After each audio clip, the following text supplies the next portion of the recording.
یا باش چطوری بچه‌ها هستم و خیلی خوش اومدید به یه ویدیو جدید.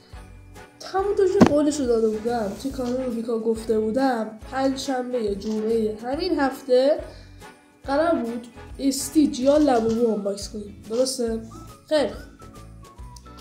امروز اومدیم با آنباکسینگ استیچ و گل اومدیم با آنباکسینگ استیچ که اینجا میبینید قشنگ تماشا کنید بچه همه شو زیاد رو همه رو بچه اینم که مدل هاشه این سکرتشه این خب اینو نمیدونم خوابالیشه میکشه اینم پیتزاشو اینم آناناسه نه گلشه بالایش هم آناناسه اینم قهوه اینم هویجه نه بچه پشت سرشه ببینید قشنگ اینجا باش.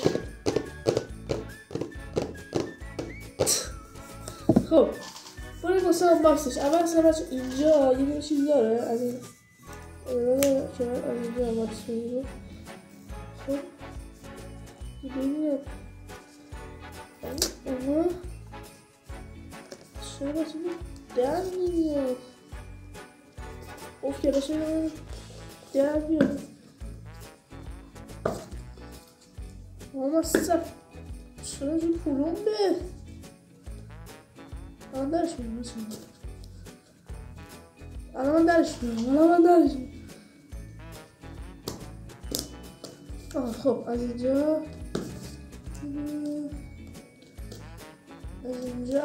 الان اینجا درش میدونم خیلی سخته حاجی. آقا اینه نمید باز کنیم. خب بچه از اینجا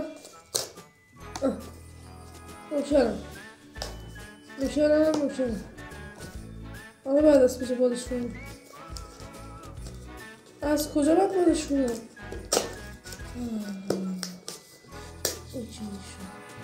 این داشت چقدر چسب برده چی داری لاماسته چقدر چسب دیگه این محصوله محصولتون. خب اینجا میدونه بچه نگاه کنید جدی چقدر چسب برده این محصول هیچی قابل نیستم بشکنه محصولو این عروسک خوشی رو درش بیارم.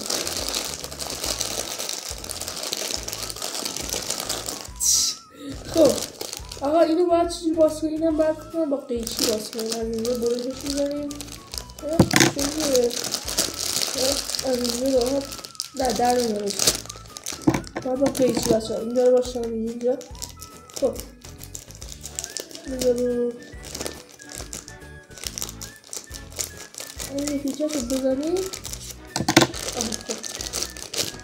وای خدا رو این به خودت به شما درش میارم 3 2 1 بیشتر اومد بچه. وای چقدر خوشگله بچه چشم بسته هم هست نگاه کنید آبی چشم بسته این خوابالی چی داشته تو شکل خوابشه چقدر خوشگله بچه نگاه کنید استیج آبیه.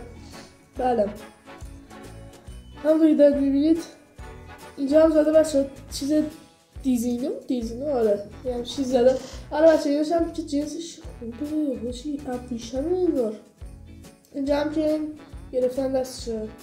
آره بچه خیلی قشنگه. مرسی که این ویدیو دیدم تو با من لایکاشو حتما بتکنید چنلم هم حتما دنبال کنید. خیلی ممنونم که این ویدیو رو تماشا کردید. میبینم تو تا ویدیو دیگه. پیس.